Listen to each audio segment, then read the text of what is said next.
Hello and welcome. I'm April from The Moon is My Calendar, and this is a video to explore the sign of Pisces and the new moon in Pisces and how the energy of Pisces expresses itself through each of us. And I'll also share some elemental artwork that visually depicts what that energy might look like. So I hope in this video that you learn your own personal embodied connection to the sign of Pisces, how that might show up in your life, what you can learn from that, and how you can, each of these videos really is a way to see how your relationship with each of the signs of the zodiac is something that has so much learning that can unfold over your lifetime. Okay, so to begin with, the zodiac has 3 water signs. It has 3 signs for each of the elements. And Pisces is the last of the water signs. So it is the last sign of the zodiac. It's the 12th sign. And it's the place where everything dissolves. It's the place where, if you imagine seasonally in the Northern Hemisphere, there may be the snow just starting to possibly melt. Again, depending on where you are. That seasonally, it's a time of what's called mutability, this changeability. So Pisces is a mutable water sign. And so the water then changing forms, of changing from a hard, solid ice to then beginning to melt. So that's environmentally how Pisces may show up. Pisces and the glyph for Pisces symbolizes 2 fishes and this bridge in between. And so I, just for a creative prompt or even just a journaling prompt, might explore what these 2 fishes represent for you. Are they 2 parts of yourself? Are they opposing, like going in different directions, and so like a tug of war? Are they connected and united? So this could symbolize the mind and body. This could symbolize dreaming life, waking life. This could symbolize the hemispheres in the brain, and then this bridge in between, this connection of a reminder that they're not separate. It could be, again, the spirit, the what's not visible but that animates life, and then what's visible and tangible, this concrete reality, and then a more etheric or possibly like spiritual sense. And especially when we're talking about Pisces, that comes through imagination, that comes through intuition, that comes through this kind of knowing that doesn't necessarily have a logical reason why you might know something. So Pisces is that realm of poetry, that realm of expressing truths, expressing even like universal truths through creative forms. And it's the ability to feel that on a visceral level. So because this is the only water sign that doesn't have a shell. So the other 2 water signs of Cancer and Scorpio, the Scorpion has a shell. This is flipped for me. The Scorpion has a shell, and then Cancer has a shell, so there's protection. With Pisces, then, there's just this membrane, this kind of place of where water can, this like sort of passing through. So when we think of that on an energetic level, then to pick up on other people's feelings or just pick up on the energy in the room, have this almost like psychic knowing, can really, that's a place of vulnerability possibly. It's a place of strength as well, especially when there are energetic practices in place to be able to discern what is, here's another, what is me and what is not me. And where are those 2 things connected? And also where is that membrane, that energetic filter to not be like washed out or washed away by the charge or the emotions of others. So, this how Pisces then, some of the lessons that Pisces can teach us and how Pisces shows up, especially being the last sign of the zodiac. There's this, it's, if you've seen the snake eating its tail, the continuation, the no beginning and no end, the Ouroboros. It's almost like it's the place, and how I imagine the place where the mouth and the tail meet. So is it the end? Is it the beginning? It's the it's the ending of a cycle. It's the final sign of the zodiac, and so there's this dissolving of everything that's been learned over a lifetime, or learned over a year, or learned over a lunar cycle. Then that comes into whatever has come into form, then dissolves out of form. And so that speaks to, and for me, that connects with the fractal nature of Pisces, that each of us is this drop of water that can dissolve back into the ocean of oneness, and yet from that big ocean, the individual drops emerge and come out. So there's this possibly this fluid sense again of what is the fantasy, or what is the dream, and what is real, and how those things are connected. So with the new moon in Pisces, then it can be a time to see what are the fantasies that maybe need to dissolve, that aren't the ones to hold onto and to bring into reality, to bring into form, to bring into the next cycle. So there's this discernment, and that is what helps to balance Pisces, because Pisces, that energy is so vast. It's the ocean meeting the cosmos. It's where there's like the horizon between the water and the sky, where there's this blurred boundary, where the two kind of become each other. And so what can help then, which is a beautiful place, right? That's that liminal space. And then to be able to, to what bridges that in this bridging of realities, when things become like too vast, too far out, too intangible, to focus on the details, to focus on what grounds you, what anchors you, this sense of like a ship out at sea. What is the anchoring, or how is that moored to something, where there can be a sense of not just being like going with wherever the flow takes you. And so that brings in the sign that balances out Pisces, which is Virgo. So these are it's like they're pairs that support each other. Virgo can get too detail oriented sometimes, and needs that wider vision of Pisces to expand their thoughts, expand the reality, expand the possibility. And then Pisces, with all of that, then it can really be helped by what do I need to do to take care of my body, of my physical self, even like the daily routines around hygiene and self-care that can be really supportive to Pisces in their visionary nature.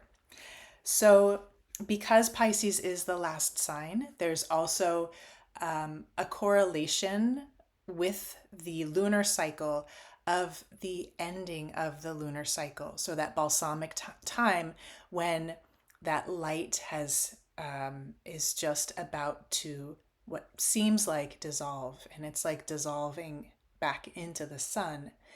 And one of the lessons that can be really helpful is this reminder of how often endings come first. Like the lunar cycle, the ending happens first, before the light comes back. And so seeing in your life where there are things that may be ending, and seeing then how your own response to possibly wanting to keep something going that is on its way out, on its way of dissolving to reform again in another way. And whether that's with relationships or with work or with even like thoughts or beliefs, or however that may be showing up in your life, to Pisces is that bridge to see like something ends first, and it's across that bridge that then on the other side is where the next beginning is, which requires a lot of trust. And it's that trust of letting go, almost that like hang time in between the next relationship or the next like housing situation or whatever area of your life may feel like it's dissolving out of form before then it comes back into form. And with the lunar cycle, it's 3 days more or less that the moon is not visible, that there's an end, that there's like the next thing isn't yet in sight or isn't yet known even. And so Pisces can be this realm of your relationship with the unknown and how to go through the dark of possibly not being able to see what comes next and yet moving forward. And so these are some themes to work with in Pisces, either during Pisces season when the sun is in that sign, and also when the moon is in that sign. Again, another experience of those fractals of the moon travels through Pisces every cycle for 2.5 days. The sun travels through Pisces for about 30 days, or more or less a month every year. That it's like dipping your toes back into the water, or even like diving into those waters and swimming and feeling your own watery nature. And within that watery nature then, where there can feel like there's no separation at all, how to still hold your own. So I'll share a project that I worked on this was in 2022, that I really wanted to bring that experience of this embodied elemental understanding of the signs and how to depict that visually, like symbolically, not just as the fishes, but energetically. And so this is a piece that I worked on, the Fertile Visions, that was in the 2023 wall calendar. And so there's even this visions, right? That there's like right and left eye with this central point, this other way of seeing and other way of knowing that doesn't have to rely on the senses. And yet Pisces can also bring us into this sensory experience because of feeling things so deeply and experiencing such a range, both a range of emotion, but just a range of response to different stimuli. And actually it's funny because I think I actually initially painted it this way, that there were these roots coming down so that there's still a feeling of, even with the water, that there is a kind of a finding your sea legs, and then moving through this like singular point and becoming infinity and becoming all of the different forms from that. But I think in the end, just balancing with this, like it's both, right? It's both the movement from the ground up and out, and from the up and out down and through. And then this infinity or analemma of movement, of moving in and out of form, of endings and beginnings being connected, of dream life and waking life being connected, that there's this continuum of movement. And so that these fertile visions that can come through in Pisces of seeing, perhaps of having a dream practice that involves a conversation, again, of moving across this bridge of what to bring back from your dreams and bring them back into waking life, and vice versa, of waking life and symbols in that symbolic sight, of seeing things having deeper meaning, and having a conversation back and forth. And so that's part of the experience of Pisces. And yes, it's an archetype and it's a sign of the zodiac and it's the fishes and it's a spiritual sign and all of these things. But like, what is your experience of that? And how can you put things into practice that help you connect in with that imagination and that potential for real, like, visionary, not seeing any separation or any boundaries, of experiencing that oneness of like the drop of rain or the drop of whatever essence that merges with the larger collective, to see what might be holding you back or that you're holding on to, that could be released and that could be surrendered and given over, much like the practice of Shavasana. The energy of Pisces invites us into a death practice of being familiar with endings, of trusting whatever next iteration will come, even if it's not yet in sight. The dissolving happens first, that the endings happen first. And so whether it's holding on to a belief system or holding on to something that then becomes stale or becomes kind of suffocating or becomes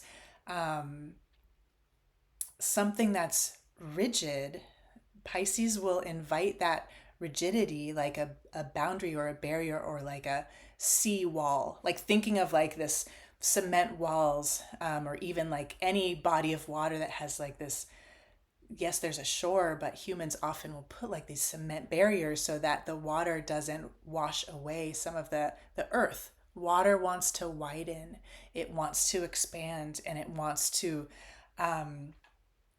not have like, without any containment. There's this freedom, in one sense, right? No containment and freedom.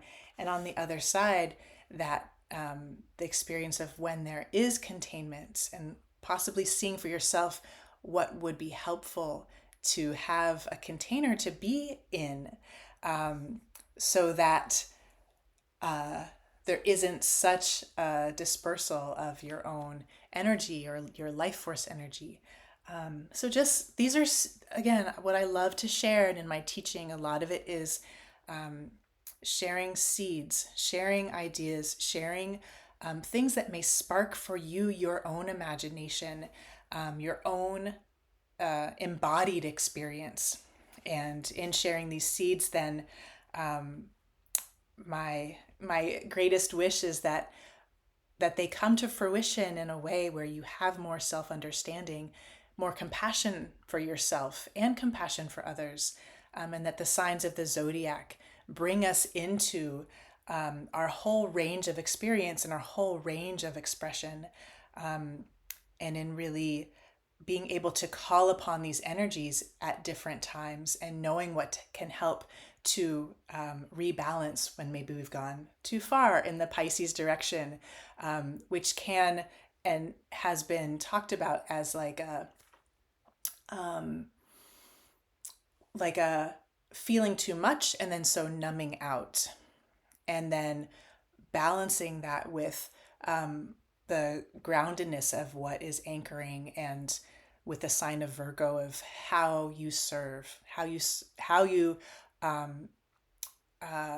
are feel like useful and giving of your gifts to others, and doing that in a very